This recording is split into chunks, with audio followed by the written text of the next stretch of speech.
Hello, and welcome to Scare You to Sleep. I'm your host, Shelby Novak, and I'm here to read you a bedtime story. But first, I have a special treat for you from this week's sponsor, Penguin Random House Audio. I'm going to play you a clip from Slasher Summer by E.L. Chen.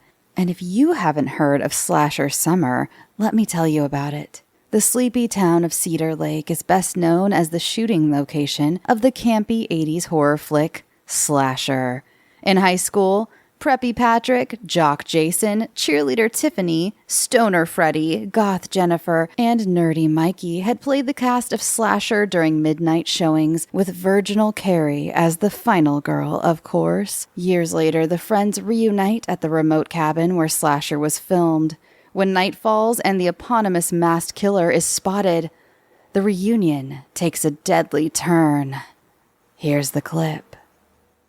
The little voice in the back of Carrie's head, the one that sounded unnervingly like Mama, told her again that she was doing the wrong thing, that she was going to screw up, like she always did.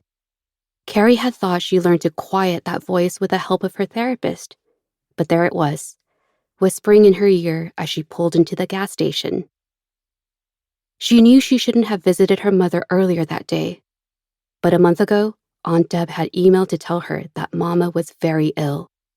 Formidable Mama, who rarely had a chance to sit unless she was in church or polishing someone else's silverware, was confined to her bed. Had Mama asked for her? No, Aunt Deb had admitted. She thought Carrie should come anyway, even though the last Carrie had seen of her mother was a callous palm flying towards her cheek a month into her senior year at Cedar Lake High. Mama had finally found out what had happened at the cabin, and instead of comforting her heartsick daughter, she responded with uncontrollable rage. Carrie had packed a bag, taken a bus to her dad's, and never looked back. Until today. No one would have blamed Carrie if she cut Mama out of her life. Her therapist had even encouraged it. Carrie still needed to learn how to end toxic relationships, especially after her messy split with her ex-boyfriend Daniel.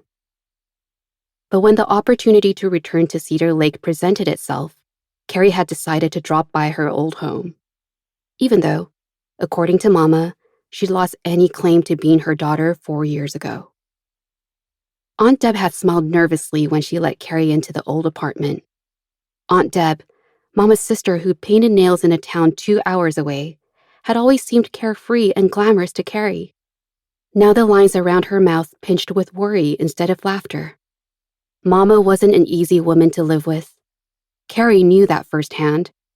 Unfortunately, neither Mama nor Deb could afford to hire the nurse Mama needed, so Deb had moved into Carrie's old bedroom and taken a job at the Cedar Lake Spa. The apartment was shabbier than Carrie remembered, or perhaps Aunt Deb wasn't as finicky a housekeeper as Mama. The glass covering the portrait of the Virgin Mary was smudged. Dust blanketed the votive candles and religious tchotchkes that crowded the shelves. The only shining thing was Mama's rosary, sitting on the arm of the threadbare sofa, the beads glossy from years of use. All the childhood photos of Carrie had been taken down, which didn't sting as much as she thought it would. It only strengthened her resolve to move on. Mama had. Why shouldn't she? The apartment still smelled the same, however. Like mothballs, canned soup, and the sickly sweet wax of the candles Mama prayed over. The scent triggered a cascade of unwelcome memories. Carrie steeled herself with a deep breath and silently repeated the affirmation she and her therapist had come up with. I am a strong woman who can't be hurt anymore. All of her courage dissipated as a shockingly weak voice called from the main bedroom. Who is it, Deb? Aunt Deb gestured at Carrie to go in. Carrie swallowed hard. Hello, Mama. She stared down at the wisp of a woman buried in the sheets. Mama's thin eyebrows drew together and she struggled to sit up among the lumpy pillows. Oh, It's you. Just when everyone was starting to forget what you did. Have you returned to disgrace me again?" The sneer on Mama's lips and malicious glimmer in her eyes were a gut punch, even though Carrie hadn't expected to be welcomed with open arms. "Of course not, Mama," she answered in a small voice, the old shame searing through her like molten lead. "Why'd you have to come back here?" Carrie was reminded of the scene in Friday the 13th, Part 3, when Chris's old flame Rick asked why she returned home. To prove her own inner strength to herself after a traumatic past event, Chris had replied. But Carrie couldn't tell Mama that. Her mother would scoff and tell her that only praying would give her strength. Carrie had tried prayer, with 0 results. Now it was time for action. "I just wanted to," she started. "Have you returned for him? I hear he's back in town." Carrie's mouth dried up. Flushing to the tips of her ears, she fled the room. Aunt Deb hovered anxiously outside the doorway, wringing her hands. "She's not having a good day today," she whispered. "Maybe come back later." Slasher Summer is read by a full cast and is available wherever audiobooks are sold. You can also find a link to it in my show notes. Now for tonight's episode, I am reading to you something old. This is by author Rhoda Broughton, who is a Welsh novelist and storyteller, and I'm not 100% sure I pronounced her last name correctly. I tried to find it and found so many different pronunciations, so Welsh listeners, please feel free to correct me. Rhoda may have been considered these days a bit of a nepo baby, as she was the niece of none other than Sheridan Le Fanu, who has been featured on this show several times and who many of you are probably familiar with. He also helped Rhoda get her writing career started. And one more interesting note before we get to the story. Rhoda was good friends with Henry James, who you may remember as the author of Turn of the Screw, another story or novella that I have read on this show, but in turn had beef with authors Lewis Carroll and Oscar Wilde. But I'll let you go down that old-timey gossip rabbit hole on your own. Now I present to you the truth, the whole truth, and nothing but the truth. Mrs. De Wint to Mrs. Montresor, 18 Eccleston Square, May 5th. My dearest Cecilia, talk of the friendships of Orestes and Pylades, of Julie and Claire, what are they to ours? Did Pylades ever go ventre-terre, half over London, on a day more broiling than any but Andamné could even imagine, in order that Orestes might be comfortably housed for the season? Did Claire ever hold sweet converse from 50 to 100 house agents, in order that Julie might have 3 windows to her drawing room and a pretty portiere? You see, I am determined not to be done out of my full meed of gratitude. Well, my friend, I had no idea till yesterday how close we were packed in this great smoky beehive, as tightly as herrings in a barrel. Don't be frightened, however. By dint of squeezing and crowding, we have managed to make room for 2 more herrings in our barrel, and those 2 are yourself and your other self, i.e. your husband. Let me begin at the beginning. After having looked over, I verily believe, every undesirable residence in West London, after having seen nothing intermediate between what was suited to the means of a duke and what was suited to the needs of a chimney sweep, after having felt bed-ticking and explored kitchen ranges till my brain reeled under accumulated experience, I arrived at about 5:30 yesterday afternoon at 32 Redacted Street, Mayfair. Failure number 253, I don't doubt, I said to myself as I toiled up the steps with my soul athirst for afternoon tea and feeling as ill-tempered as you please. So much for my spirit of prophecy. Fate, I have noticed, is often fond of contradicting us flat and giving the lie to our little predictions. Once inside, I thought I had got into a small compartment of heaven by mistake. Fresh as a daisy, clean as a cherry, bright as a seraph's face. It is all all these and 100 more, only that my limited stock of similes is exhausted. 2 drawing rooms as pretty as ever woman, crammed with people she did not care 2 straws about, white curtains with rose-colored ones underneath, festooned in the sweetest way, marvelously, immorally becoming, my dear, as I ascertained entirely for your benefit, in the mirrors of which there are about 12.5, Persian mats, easy chairs, and lounges suited to every possible physical conformation, from the Apollo Belvedere to Miss Biffin, and 1,000 of important little trivialities that make up the sum of a woman's life. Peacock fans, Japanese screens, naked boys, and décolleté shepherdesses, not to speak of a family of China pugs with the blue ribbons around their necks, which ought of themselves to have added £50 a year to the rent. Apropos, I asked in fear and trembling what the rent might be. £300 a year. A feather would have knocked me down. I could hardly believe my ears, and made the woman repeat it several times that there might be no mistake. To this hour, it is still a mystery to me. With that suspiciousness which is so characteristic of you, you will immediately begin to hint that there must be some terrible, unaccountable smell or some odious, inexplicable noise haunting the reception rooms. Nothing of the kind, the woman assured me, and she did not look as if she were telling stories. You will next suggest, remembering the rose-colored curtains, that its last occupant was a member of the demi-monde. Wrong again. Its last occupant was an elderly and unexceptionable Indian officer without a liver and with a most lawful wife.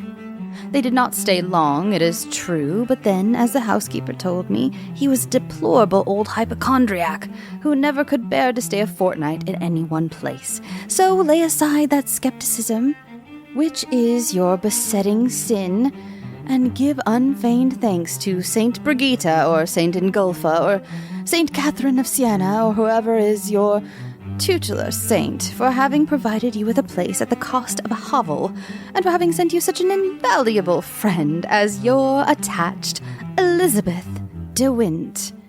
P.S. I am so sorry I shall not be in town to witness your first raptures, but dear Artie looks so pale and thin and tall after the whooping cough that I am sending him off at once to the sea, and as I cannot bear the child out of my sight, I am going into banishment likewise. Mrs. Montresor to Mrs. De Wint, 32 Redacted Street, Mayfair, May 14th. Dearest Bessie, why did not dear little Artie defer his whooping cough convalescence till August? It is very odd to me the perverse way in which children always fix upon the most inconvenient times and seasons for their diseases. Here we are installed in our paradise, and have searched high and low in every hole and corner for the serpent, without succeeding in catching a glimpse of his spotted tail. Most things in this world are disappointing, but 32 Redacted Street, Mayfair, is not. The mystery of the rent is still a mystery. I have been for my first ride in the Row this morning. My horse was a little fidgety. I am half afraid that my nerve is not what it was. I saw heaps of people I knew. Do you recollect Florence Watson? What a wealth of red hair she had last year. Well, that same wealth is black as the raven's wing this year.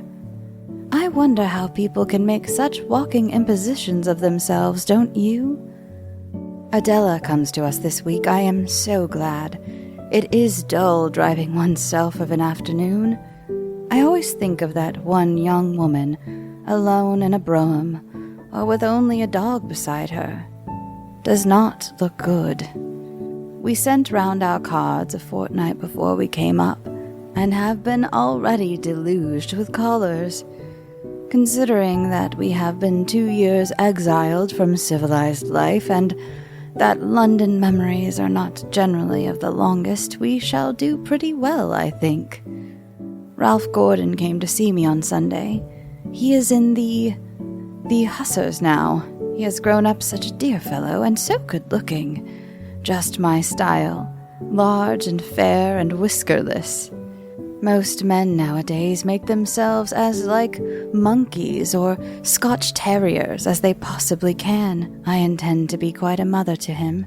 Dresses are gored to as indecent and extant as ever. Short skirts are rampant. I am sorry, I hate them.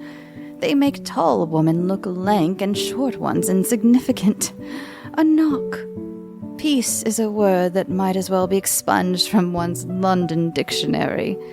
Yours affectionately, Cecilia Montresor. Mrs. De Wint to Mrs. Montresor. The Lord Warden, Dover, May 18th. Dearest Cecilia, you will perceive that I am about to devote only a small sheet of notepaper to you. This is from no dearth of time. Heaven knows, time is a drug in the market here, but from a total dearth of ideas. Any ideas I ever have come to me from without, from external objects. I am not clever enough to generate any within myself. My life here is not an eminently suggestive one. It is spent digging with a wooden spade and eating prawns. Those are my employments, at least. My relaxation is going down to the pier to see the Calais boat come in.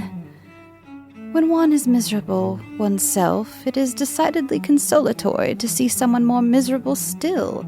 And wretched and bored and reluctant vegetable as I am not seasick. I always feel my spirits rise after having seen that peevish, draggled procession of blue, green, and yellow fellow Christians file past me. There is a wind here, always, in comparison of which the wind that behaved so violently to the corners of Job's house was a mere zephyr. There are heights to climb which require more daring perseverance than ever Wolfe displayed with his paltry heights of Abraham. There are glaring white houses, glaring white roads, glaring white cliffs. If anyone knew how unpatriotically I detest the chalk cliffs of Albion. Having grumbled through my 2 little pages, I have actually been reduced to writing very large in order to fill even them.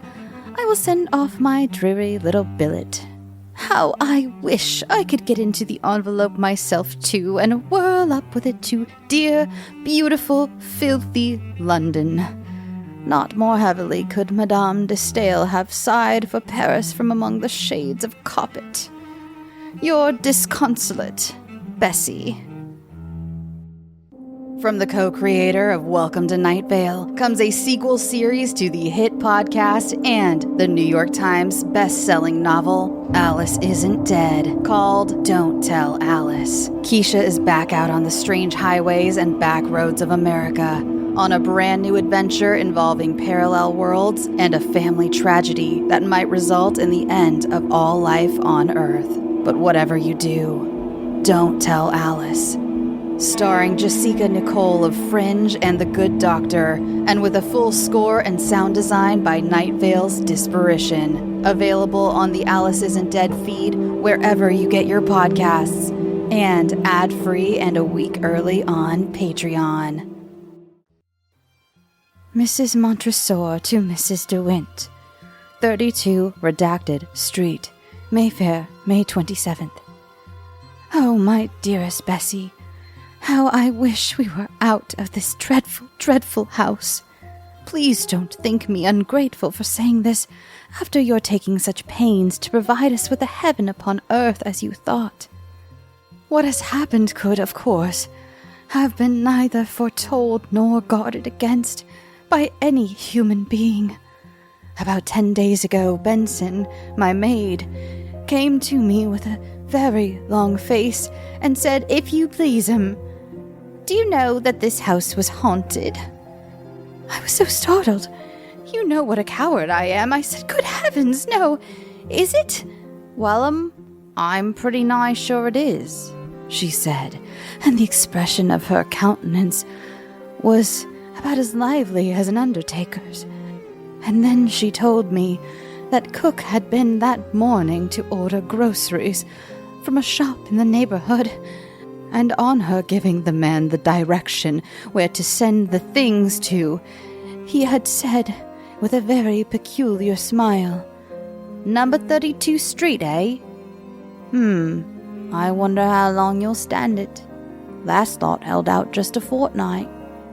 He looked so odd that she asked him what he meant, but he only said, "Oh, nothing, only that parties never do stay long at 32.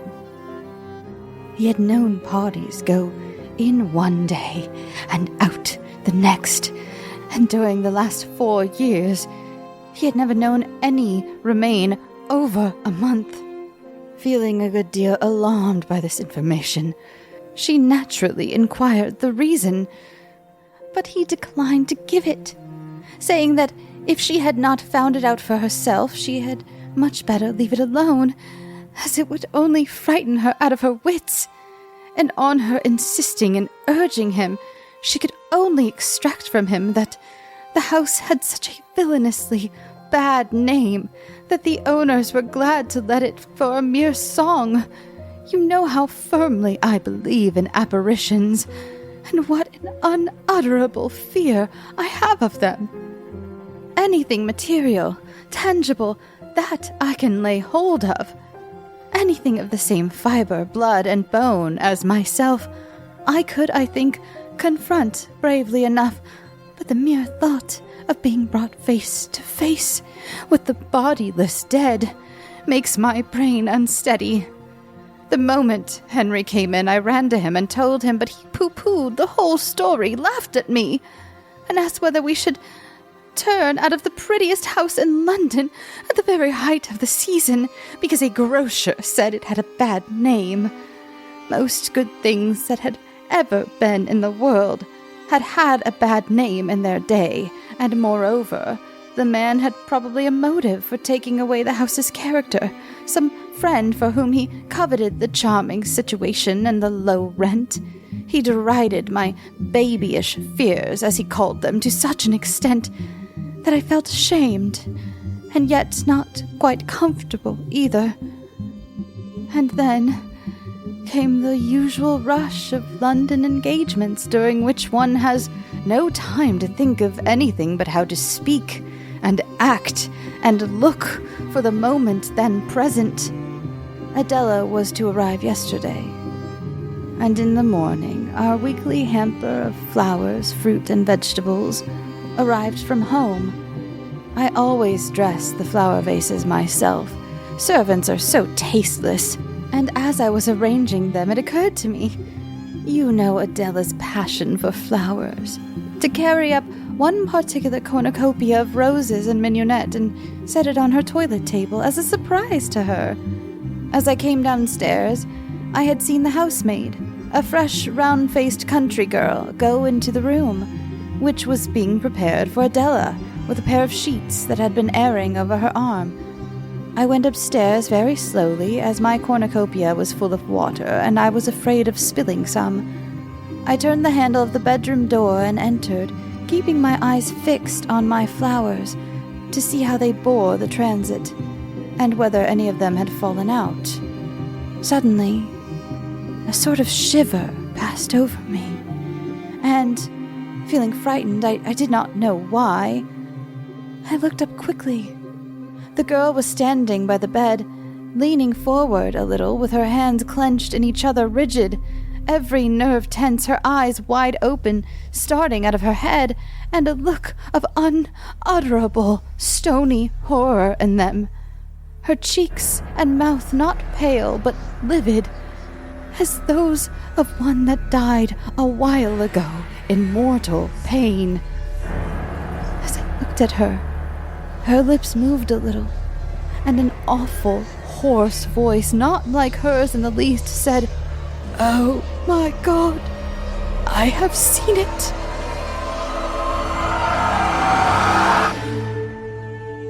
And then she fell down suddenly like a log with a heavy noise. Hearing the noise, loudly audible all through the thin walls and floors of a London house, Benson came running in, and between us, we managed to lift her onto the bed. We tried to bring her to herself by rubbing her feet and hands and holding strong salts to her nostrils. And all the while we kept glancing over our shoulders in a vague, cold terror of seeing some awful, shapeless apparition. 2 long hours she lay in a state of utter unconsciousness. Meanwhile, Harry, who had been down to his club, returned. At the end of 2 hours, we succeeded in bringing her back to sensation and life, but only to make the awful discovery that she was raving mad. She became so violent that it required all the combined strength of Harry and Phillips, our butler, to hold her down in the bed. Of course, we sent off instantly for a doctor, who, on her growing a little calmer towards the evening, removed her in a cab to his own house. He has just been here to tell me that she is now pretty quiet, not from any return to sanity, but from sheer exhaustion. We are, of course, utterly in the dark as to what she saw, and her ravings are far too disconnected and unintelligible to afford us the slightest clue. I feel so completely shattered and upset by this awful occurrence that you will excuse me, dear, I'm sure, if I write incoherently. One thing I need hardly tell you, and that is that no earthly consideration would induce me to allow Adela to occupy that terrible room. I shudder and run by quickly as I pass the door. Yours in great agitation, Cecilia.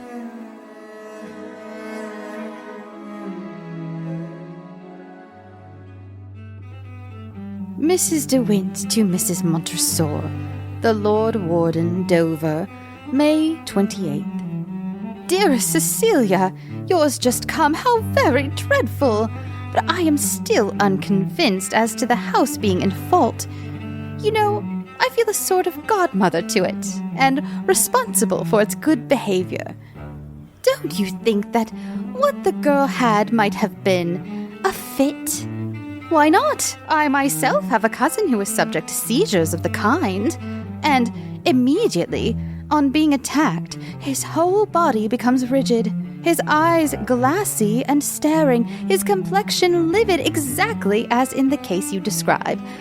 Or, if not a fit, are you sure that she has not been subject to fits of madness? Please be sure and ascertain whether there is not insanity in her family. It is so common nowadays, and so much on the increase, that nothing is more likely. You know my utter disbelief in ghosts. I am convinced that most of them, if run to earth, would turn out to be as genuine as the famed Cock Lane one. But even allowing the possibility, nay, the actual unquestioned existence of ghosts in the abstract, is it likely that there should be anything to be seen so horribly fear-inspiring as to send a perfectly sane person in one instant raving mad, which you, after 3 weeks' residence in the house, have never caught a glimpse of? According to your hypothesis, your whole household ought, by this time, be stark raving mad. Let me implore you not to give way to panic, which may probably prove utterly groundless. Oh, how I wish I were with you to make you listen to reason. Artie ought to be the best prop ever woman's old age was furnished with, to indemnify me for all he and his whooping cough had made me suffer. Write immediately, please, and tell me how the poor patient progresses. Oh, had I the wings of a dove! I shall be on wires till I hear again. Yours, Bessie.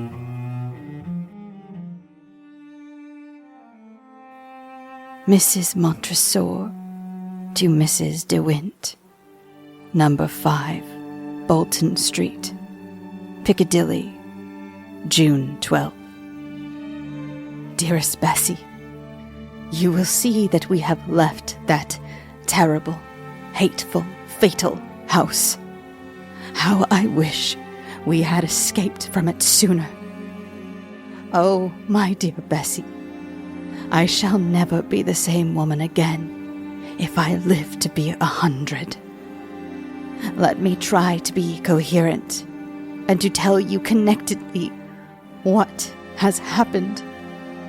And first, as to the housemaid, she has been removed to a lunatic asylum, where she remains in much the same state.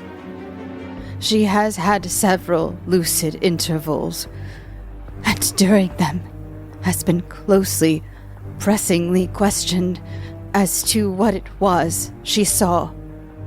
But she has maintained an absolute, hopeless silence, and only shudders, moans, and hides her face in her hands when the subject is broached.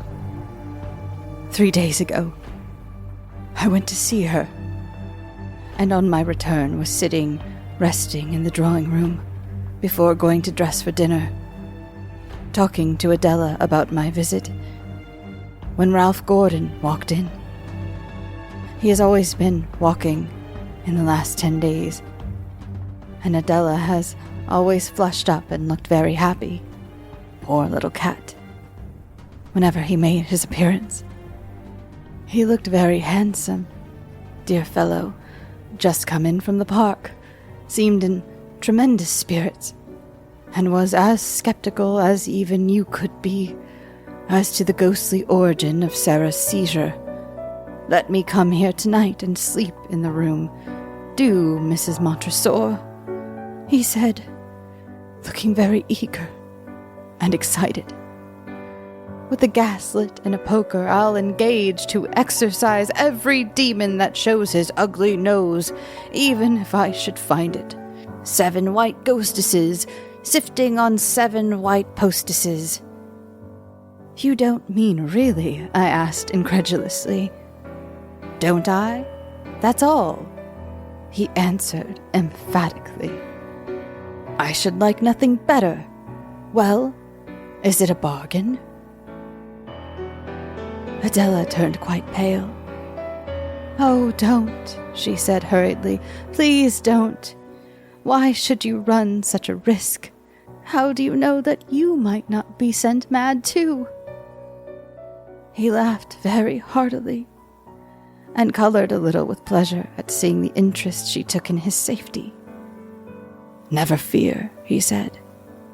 It would take more than a whole squadron of departed ones with the old gentleman at their head to send me crazy. He was so eager, so persistent, so thoroughly in earnest, that I yielded at last, though with a certain strong reluctance, to his entreaties. Adela's blue eyes filled with tears, and she walked away hastily to the conservatory and stood picking bits of heliotrope to hide them. Nevertheless, Ralph got his own way. It was so difficult to refuse him anything. We gave up all our engagements for the evening, and he did the same with us. At about 10 o'clock he arrived, accompanied by a friend and brother officer, Captain Broughton, who was anxious to see the result of the experiment. Let me go up at once, he said, looking very happy and animated. I don't know when I have felt in such good tune. A new sensation is a luxury not to be had every day of one's life. Turn the gas up as high as it will go, provide a good stout poker, and leave the issue to Providence and me. We did as he bid. It's all ready now, Henry said, coming downstairs after having obeyed his orders. The room is nearly as light as day. Well, good luck to you, old fellow. Goodbye, Miss Bruce, Ralph said, going over to Adela and taking her hand with a look of half laughing, half sentimental. Fare thee well, as if forever, then forever, fare thee well. That is my last dying speech and confession. Now mind, he went on, standing by the table and addressing us all. If I ring once, don't come. I may be flurried and lay hold of the bell without thinking. If I ring twice, come. Then he went, jumping up the stairs 3 steps at a time and humming a tune. As for us, we sat in different attitudes of expectation and listening about the drawing room. At first we tried to talk a little, but it would not do, and our whole soul seemed to have passed into our ears. The clock's ticking sounded as loud as a great church bell close to one's ear. Addie lay on the sofa, with her dear little white face hidden in the cushions. So we sat for exactly an hour, but it seemed like 2 years. And just as the clock began to strike 11, a sharp ting, ting, ting rang clear and shrill through the house. "Let us go," said Addie, starting up and running to the door. "Let us go," I cried too, following her, but Captain Broughton stood in the way and intercepted our progress. "No," he said decisively, "you must not go. Remember, Gordon told us distinctly if he rang once not to come. I know the sort of fellow he is, and that nothing would annoy him more than having his directions disregarded." "Oh, nonsense," Addie cried passionately. "He would never have rung if he had not seen something dreadful. Do let us go," she ended, clasping her hands. But she was overruled, and we all went back to our seats. 10 minutes more of suspense. Next door to unendurable. I felt a lump in my throat, a gasping for breath. 10 minutes on the clock, but 1,000 centuries on our hearts. Then again, loud, sudden, violent, the bell rang. We made a simultaneous rush to the door. I don't think we were 1 second flying upstairs. Addie was first. Almost simultaneously, she and I burst into the room. There he was, standing in the middle of the floor, rigid, petrified, with that same look, that is burnt into my heart in letters of fire, of awful, unspeakable, stony fear on his brave, young face. For 1 instant he stood thus, then stretching out his arms stiffly before him, he groaned in a terrible, husky voice, "Oh my God, I have seen it," and fell down dead. Yes, dead, not in a swoon or in a fit, but dead. Vainly we tried to bring back the life to the strong young heart. It will never come back again, till that day when the earth and the sea give up the dead that are therein.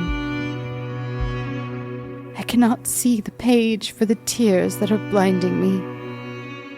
He was such a dear fellow. I cannot write any more today. Your broken-hearted Cecilia. This is a true story.